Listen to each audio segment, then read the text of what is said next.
घरों में चलती है लेकिन नई बहुओं की चलती है। प्रेम से कह दो राधे राधे। ये शुद्ध घी चल रहा है। नारद जी क्या कहते हैं कि हमने जाकर के जगत में देखा है कि तरुणी प्रभुता गे कि श्याल को बुद्धिदा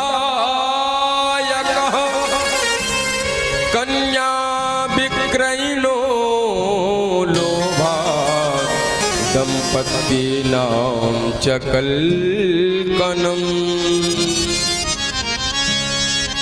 तरुणी कहते हैं स्त्री को। नारद बाबा कहते हैं कि हमने जाकर के देखा तो तरुणी प्रभुता गेहे, गेहे यानी घर, तरुणी यानी स्त्री। नारद बाबा कहते हैं कि घर में जाकर के देखे हैं तो घर में नई बहुओं की चल रही है। प्रेम से कह दो राधे राधे। सनकादिकों ने कहा कि नई बहुओं की चल रही है, इसमें गड़बड़ी क्या है भैया?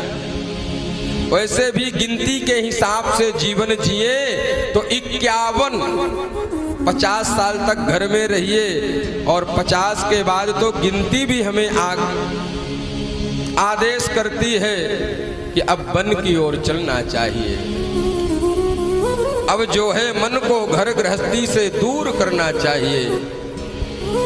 तो घर में चलती है तो नई बहुओं की, बोले इसमें गड़बड़ी भी क्या? बोले नहीं महाराज, नई बहुओं की चले सो चले, जब कोई नया काम करते हैं तो अब की नहीं, पहले की बात लोग माता पिता से सलाह लेते थे, बड़े बुद्ध से, सुबुद्ध लोगों से सलाह लिया करते थे।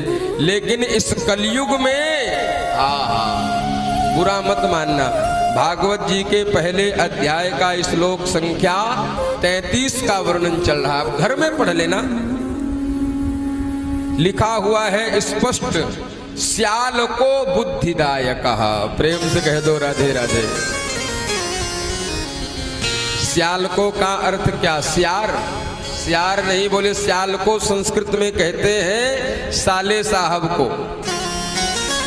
नई बहू की चल रही है कोई बात नहीं, लेकिन जब कोई नया काम करना होता है तो तुरंत फोन पहुंचता है, भाई साहब ये काम करें कि नहीं करें। और ब्रज की एक बड़ी प्यारी कहावत है, आप कहें तो मैं कह दूं, बड़ी प्यारी कहावत, दीवार बिगाड़े आरो और घरे बिगाड़े माता जी कह रही हैं, दीवार में ज्यादा अलमारियां निकालोगे तो दीवार कमजोर हो जाएगी, और ऐसे ही आगे ज्यादा सलाह लेते रहोगे घर में शांति नहीं मिलेगी। शकुनी इत्यादि ये सब उदाहरण है।